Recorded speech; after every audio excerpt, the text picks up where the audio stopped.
Tayo mga bossing para doon sa bilhin na gagawin natin. Ito na yung gagamitin kong pang tabas. Yan, may guide para tuloy-tuloy po yung tabas. Ito po yung gagayahin natin mga bossing. Yan. Wala po tayong mga materialis. Ang gagawin ko plywood na lang. Sabi ni Foreman, gawan na lang daw ng paraan. Kasi ano na anong petsa na sabi nila. Hindi pa po dumating yung mga materialis. So plywood na lang ng 3/4, pagdidikit-dikitin ko na lang. Matrabaho man siya pero wala po tayong magagawa. So yun lang po muna mga bossing.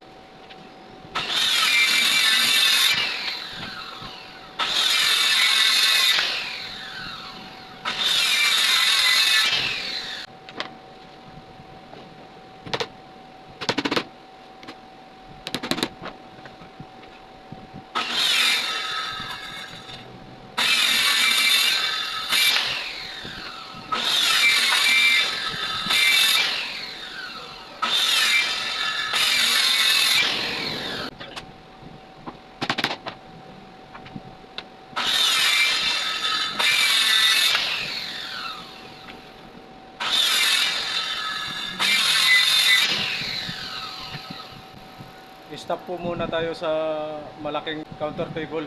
Yan mga boss. Hinto muna tayo dyan. Dito muna tayo sa gagawin bilin.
Ito po yung gagamitin natin mga bossing para doon sa gagawin nating bahay ng bilin para sa Christmas decor.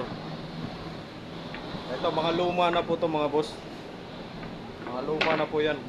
Yung iba nga mas lumang luma pa eh. Pinili ko lang yung medyo maganda-ganda pa. Ngayon, dahil luma po siya mga bossing, gagawin po natin ulit siyang bago. Ito po yung katapat niya mga boss. Grinder, lalagyan nyo lang po ng liha. Ganyan. Ginawa ko lang po itong para malagayan ng liha. DIY ba? Sa mga nakakaalam na po ng ganito, hindi na po para sa inyo to.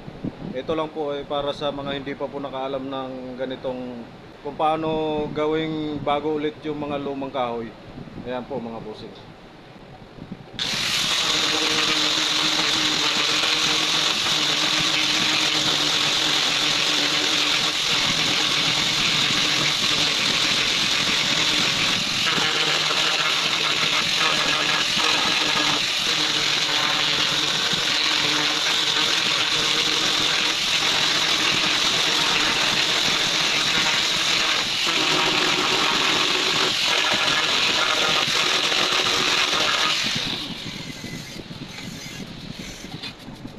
Madali pong makalbo mga boss kasi 100 lang siya tapos local pa, masyado malambot. Maganda ho sana yung medyo matitigas na liha kahit 100, maganda siya.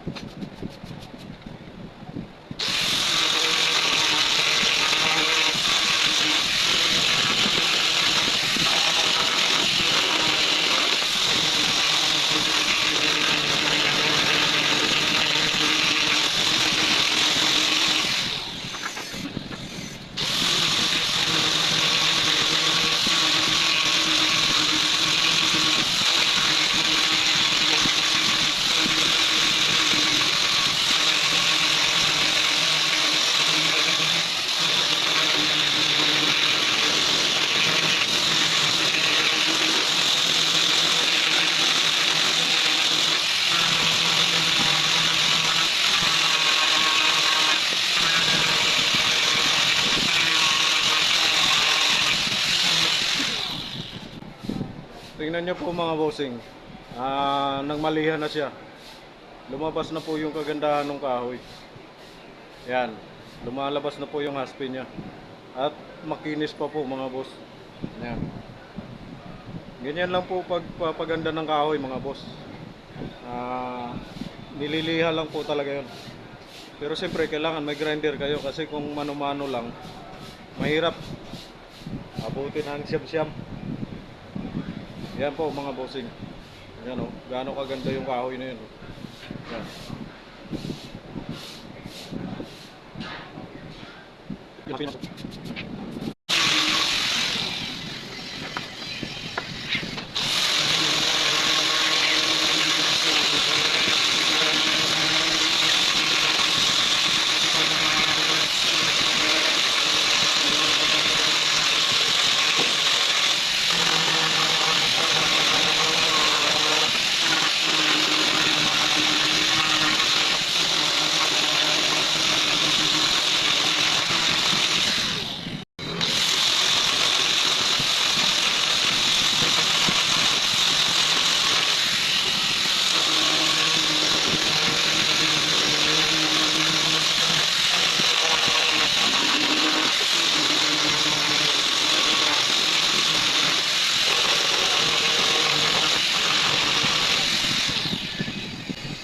Ganito lang po magpabalik ng sigla ng kahoy mga bossing.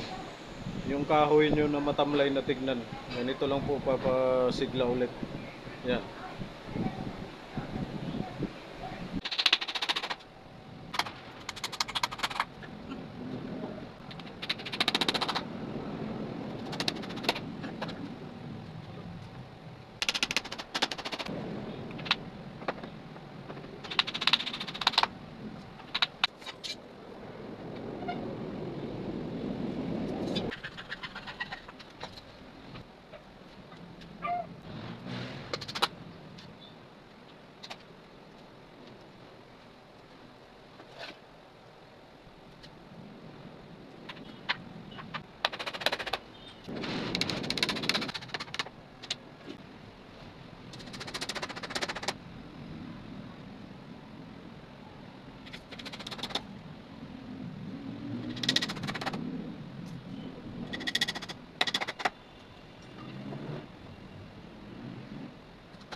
Update ng bahay ng bili natin mga bossing.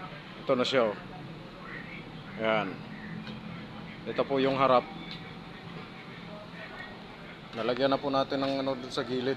Yung inasa natin ng mga palutsina, mga kahoy, yan na po yung mga bossing. Ayan. Doon na lang po yung kulang natin. In-update ko lang po mga boss. Ayan. Isang side na lang. Ayan o. Ayan ang mga boss.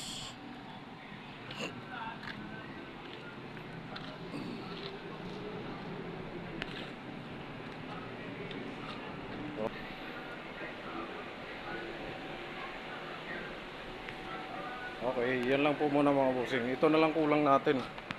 Dito na side na lang kulang natin. Dito. Tapos ito, puputol-putulin na po natin yan. Trim na natin ng maayos yan para dadalhin na sa mga pintor. 3 piraso po yung gagawin ko nito mga boss. Yung dalawa medyo maliit pero ewan ko lang kung babaguhin nila yung design kasi may nakita na naman sila na ibang design. Parang yun na naman yata. Imbis na 3 ganito, baka isa na lang ganito tapos babaguhin nila yung dalawa. Yan po mga boss. Mga bossing. Yan. Yan, yung mga yan. Load. Yan po mga bossing. Malapit na po matapos yan. Ito, konti na lang yung kulang dito. Ito na lang. Yan dyan, meron na yan. Paikot. Ito na lang. Ganito lang po yung mga busing oh, para swak na swak. Wala nang ulitan.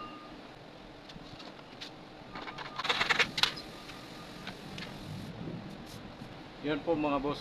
Saktong-sakto po talaga yan. Walang labis, walang kulang.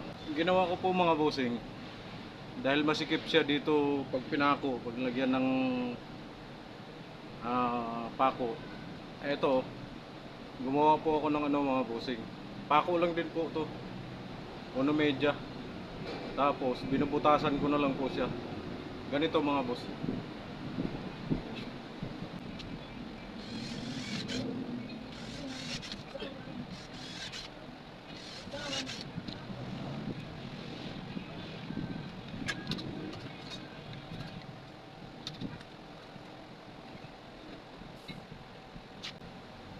Lahat po ng gawa ko dito mga bossing, meron po ano yan, stick wheel.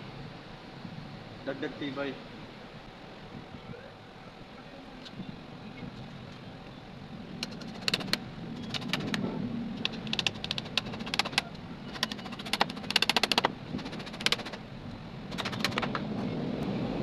At dahil hindi na may babaon yung ulo ng pako, pupunsuloy na lang po natin mga bossing.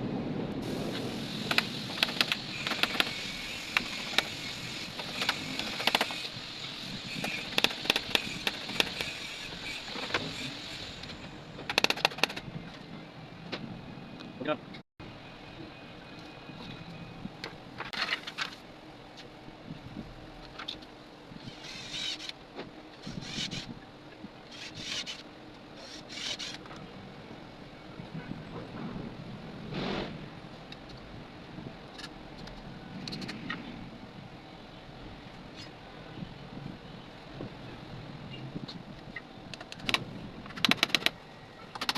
Kaya po konti lang yung kinuhanan ko ng video mga bossing. Kasi isa lang kasi yung paggawa nito eh. Pabalik-balik lang, paulit-ulit.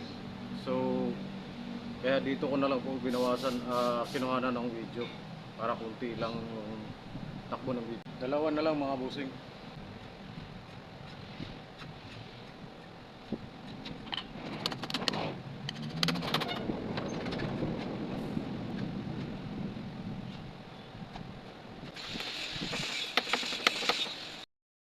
Puputulan na natin to sobra mga bossing.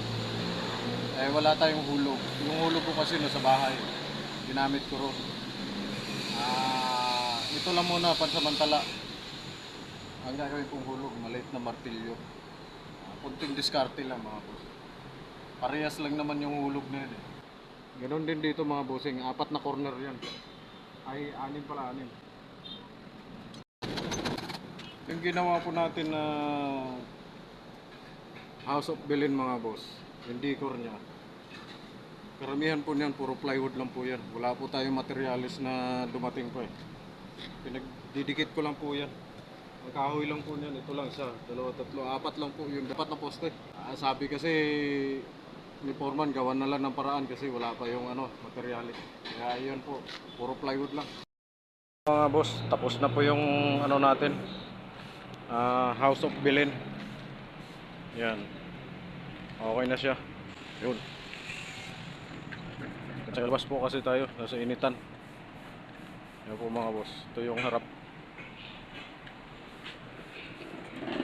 Yan, yung harap niya. Yan.